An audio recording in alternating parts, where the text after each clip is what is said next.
ஓம் சாய்ராம். என் அன்பு பிள்ளையே, இந்த பிரபஞ்சத்தில் எல்லையில்லா அதிசயங்களும் ஆச்சரியங்களும் நிறைந்திருக்கின்றன. அவற்றை நீ தெரிந்து கொள்ளும் காலம் வந்துவிட்டது. அதை இப்போது உன்னிடம் கூறவே உன்னை தேடி நான் வந்துள்ளேன். நீ முன்பை விட நிறைய நல்ல விஷயங்களை விரும்பவும் செய்யவும் ஆரம்பித்து விட்டாய். இவற்றை நான் மன மகிழ்வுடன் ஏற்றுக்கொண்டு இனியும் காலதாமதம் செய்ய மாட்டேன். உனக்கான நல்ல விஷயங்களை உனக்கு பரிசாக அளிக்கப் போகிறேன். இவற்றை நீ பெற்றுக்கொண்டு உன் வாழ்வில் முன்னேறி கொண்டே இரு என் செல்லமே. இவ்வுலகில் நன்மை ஒரு பக்கத்திலும் தீமை பல்வேறு பக்கங்களில் இருக்கத்தான் செய்யும். நீ அதற்கெல்லாம் கவலைப்படாமல் இரு. எப்போது என்னை வணங்க ஆரம்பித்தாயோ அன்றே உனக்கு விடிவு காலம் வந்துவிட்டது. நீ என்றும் சந்தோஷமாக வாழ என் ஆசீர்வாதம் உனக்கு எப்போதும் உண்டு. என் பிள்ளையே, நீ எப்போதும் உன் உள்ளத்தை தூய்மையான எண்ணங்களால் அலங்கரித்து வைத்திரு. அப்பொழுது என் ஆசீர்வாதமும் அனுக்கிரகமும் உனக்கு ஏராளமாகவே கிடைக்கும். நான் ஒரு விஷயத்தை திரும்ப திரும்ப சொல்கிறேன் என்றால் அவ்வளவு புரிதல் உனக்கு தேவைப்படுகிறது. நான் சொல்லும் அனைத்தையும் நீ மனம் கோணாமல் கேட்டுக்கொள். நான் உனக்கான செலவழிக்கும் நேரத்தை நீ சரியாக பயன்படுத்திக்கொள். நீ என் ஆலயத்திற்கு அடிக்கடி வருவதற்கான சந்தர்ப்பத்தை நான் உனக்கு உருவாக்கி தருவேன். அதோடு எந்த தீய சக்திகளும் உனக்கு தொல்லை கொடுக்க கூடாது என்பதற்காகவே நான் உன்னிடம் இதையெல்லாம் பேசிக்கொண்டிருக்கிறேன் என்பதை புரிந்து கொள். என் செல்லமே, நான் கூறும் வார்த்தைகளை கேட்கும் தகுதி எல்லோருக்கும் கிடைத்து வருவதில்லை. நான் கூறும் வார்த்தைகளை கேட்கும் தகுதி உன்னிடம் நிறையவே உள்ளது. எனவே நீ இன்றும் நிறைய நல்ல விஷயங்களை கற்றுக்கொண்டு நீ உன் வாழ்வில் முன்னேறி கொண்டே இரு. இதுவரை உன் வாழ்வில் நடந்தவற்றை நினைத்து வருந்துவது வீணானது. அதனை விட்டுவிட்டு நீ நேர்மறையாக சிந்திக்க தொடங்கினால் உன் வாழ்வில் நீ எதை வேண்டுமானாலும் சாதிக்கலாம். இனி உன் வாழ்வில் நடக்க இருக்கும் அதிசயங்களை வரவேற்று இன்பத்துடன் வாழ பழகு. நீ பெறப்போகும் இவை அனைத்தும் என் மீது நீ கொண்ட பக்திக்கு நான் உனக்கு தரும் பரிசு. இவற்றை பெற்றுக்கொள்ள நீ தயாராக இரு என் பிள்ளையே. நீங்கள் எனக்கு தானம் செய்வதை விட ஏழை எளிய மக்களுக்கு செய்யுங்கள். நான் உங்களை தேடி வருவேன். இன்னும் சில நாட்களில் உங்களுக்கு ஒரு மகிழ்ச்சியான செய்தியை தரப்போகிறேன். நம்பிக்கை உள்ளவர்கள் மட்டும் ஓம் சாய்ராம் என்று பதிவிடுங்கள். அது கூடவே நீங்கள் கடைசியாக சென்ற ஆலயம் பெயரை பதிவிடுங்கள். நீ இந்த பிரபஞ்சத்தில் புதைந்துள்ள ரகசியங்களை என்னவென்று தெரிந்து கொள்வது மிகவும் அவசியம். இந்த பிரபஞ்சத்தை நீ நேசிக்க ஆரம்பித்தால் அதுவும் உன்னை நேசிக்க ஆரம்பித்து விடும். அதன் பிறகு மற்ற ரகசியங்களை நீ எங்கும் தேட வேண்டிய அவசியமே இல்லை. அந்த பிரபஞ்சமே ஒவ்வொன்றாக உனக்கு உணர்த்த ஆரம்பித்துவிடும். இங்கு அனைத்து இடங்களிலும் பிரபஞ்ச ஆற்றல் நிறைந்துள்ளது. அதை நீ தெரிந்து கொள்ள ஒரு செடியிடம் பேசிப்பார். அது உனக்காக உன்னை பற்றி என்னிடம் வேண்டும். நீரிடம் பேசிப்பார். அதுவும் உனக்காக என்னிடம் கேட்கத் தொடங்கும். காற்றிடம் பேசிப்பார். அதுவும் உனக்காக உன்னை பற்றி என்னிடம் கூற ஆரம்பிக்கும். ஆகாயத்திடம் பேசிப்பார். அதுவும் உன்னை பற்றி சொல்ல ஆரம்பிக்கும். நெருப்பிடம் பேசிப்பார். அதுவும் உனக்காக என்னிடம் வேண்டிக் கொள்ளும். ஏனென்றால் இவையெல்லாம் உன்னுடைய நண்பர்களாக மாறிவிடுவார்கள். உனக்கான நல்ல விஷயங்களை உன்னை விட அவர்களுக்கே அக்கறை நிறைய இருக்கும். நீ இதை ஒரு முறை முயற்சித்து பார். வாழ்வில் பல அதிசயங்கள் உன்னை தேடி வந்து கொண்டே இருக்கும். பஞ்சபூத சக்திகளும் உனக்காக வேலை செய்ய தொடங்கும். நான் கூறும் விஷயங்களை நீ உணர்ந்தால் மட்டுமே இவை அனைத்தும் உனக்கு புரியும். நீ அதற்கான வேலைகளை செய்து உணர்ந்து கொள். இல்லாவிடில் உன்னால் எதையுமே தெரிந்து கொள்ள முடியாமல் போய்விடும். இயற்கையை நீ நேசித்தால் அந்த இயற்கையும் உன்னை நேசிக்க ஆரம்பிக்கும். அதன் பிறகு மகிழ்ச்சியான வாழ்வை நீ தேடி செல்ல வேண்டியது இல்லை. அதுவே உன்னை தேடி வரும்.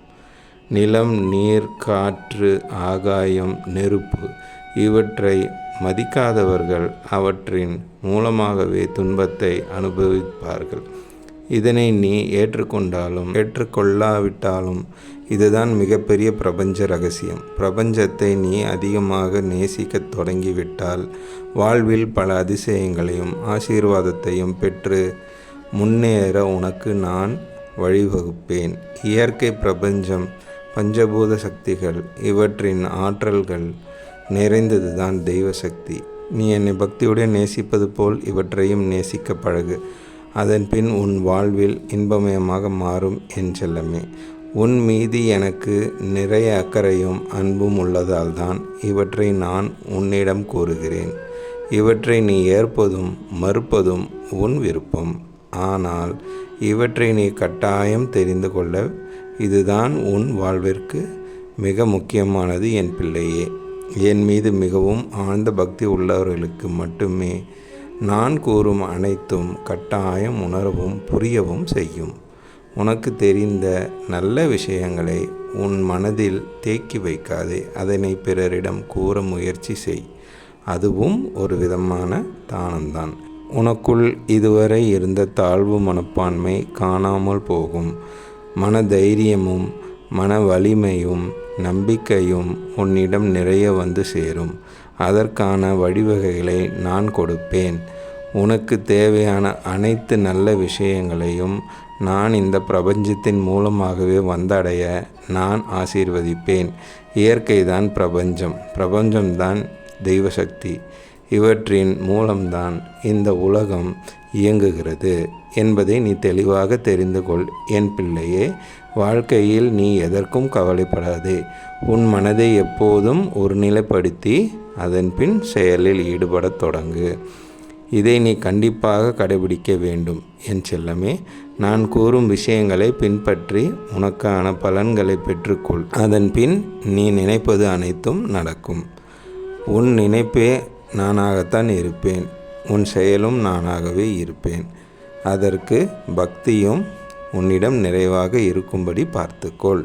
அன்றாடம் பக்திக்காக நேரத்தை ஒதுக்கி அந்த நேரத்தை என்னுடன் செலவழிக்க கற்றுக்கொள். பக்திக்கான நேரத்தை நீ எதற்காகவும் வீணடிக்காதே. உன்னை செயல்படும் அனைத்து ஆற்றல்களும் நானேதான். என்னப்படிதான் அனைத்தும் நடக்கும். அதிகம் உழைத்து வாழ்பவனுக்கும் அதிக ஊதியத்திற்கான சந்தர்ப்பம் அவனுக்கு நிச்சயம் கிடைக்கும். அதிக உதவி செய்பவனுக்கு அதிக உதவி செய்யும் தருணம் உருவாகும். நல்ல எண்ணம் கொண்டவர்களுக்கு இன்னும் நல்ல எண்ணங்கள் நிறையவே உண்டாகும். ஏனென்றால் அவற்றை தான் நான் அதிகம் விரும்புகிறேன். எண்ணம் போல்தே தான் வாழ்க்கை. அதைத்தான் நான் உன்னிடம் அடிக்கடி தெளிவுபடுத்தி கொண்டே இருக்கிறேன். ஒருவரின் செயல் உனக்கு பிடிக்கவில்லை என்றால் அவர்களை பார்த்து கோபப்படுவதை விட அவர்களுக்கு நீ கொடுக்கும் முக்கியத்துவத்தை படிப்படியாக குறைத்துவிடு. அப்பொழுதுதான் உன் கோபமும் ஆதங்கமும் காணாமல் போகும். உனக்கு ஒன்று பிடிக்காத போதும், உன்னிடம் யாரும் பேசாத போதும், நீ பிரச்சனைகளை சந்திக்கும் போதும் மௌனத்தில் நீ என்னை மட்டும் நினைத்துப்பார். அந்த சூழ்நிலை உடனே உனக்கு சாதகமாக மாறும். ஒரு உண்மையான பக்தன் பக்திக்காக எந்த செயலையும் துணிச்சலுடன் செய்ய ஆரம்பிப்பான். அதுவே உண்மையான பக்தி. என் பிள்ளையே, ஆன்மீகத்தை பற்றி நாளுக்கு நாள் தெரிந்து கொண்டு வெற்றி அடைவதே உண்மையான சந்தோஷமான வாழ்க்கையை தெய்வ சக்தி என்பது மிகப்பெரிய ஆற்றலின் நெருப்பு. இது உண்மையான பக்தியின் மூலமே உணர்ந்து கொள்ள முடியும். வேறு எதை கொண்டும் தெரிந்து கொள்ளவோ உணரவோ முடியாது. இனி உன் வாழ்வில் மன சங்கடங்கள் நீக்கி சந்தோஷம் பெருகும். உன் வாழ்விலும் முக்கிய நல்ல சம்பவங்களை நிகழும். நீ பிறரிடம் உன் சந்தோஷத்தை பகிர கற்றுக்கொள். அப்படி செய்தால் சந்தோஷம் இரட்டிப்பாக மாறும். இந்த உலகில் அழியாததும் அழிக்க முடியாததும் என்னிடத்தில் நீ காட்டும் பக்தி மட்டுமே என எப்போதும் நினைவில் வை. நீ எப்போதும் இதை ஒன்றை மட்டுமே மறவாதே. நீ செய்யும் தவறுகளிலிருந்து உன்னை நீயே திருத்திக்கொள். முயற்சி செய். நீ அப்படி திருத்திக் கொள்வதால் நிறைய நல்ல விஷயங்களை கற்றுக்கொள்ளலாம். அதன் மூலம் நல்ல பல அனுபவங்களை பெறலாம். முள்ளில்தான் வாழ்க்கை என்றாலும் புன்னகையோடு தான் மலர்கிறது ரோஜா.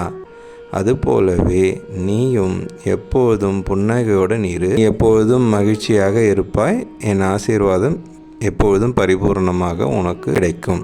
நல்லதே நடக்கும். ஓம் சாய்ராம், ஓம் சாய்ராம், ஓம் சாய்ராம்.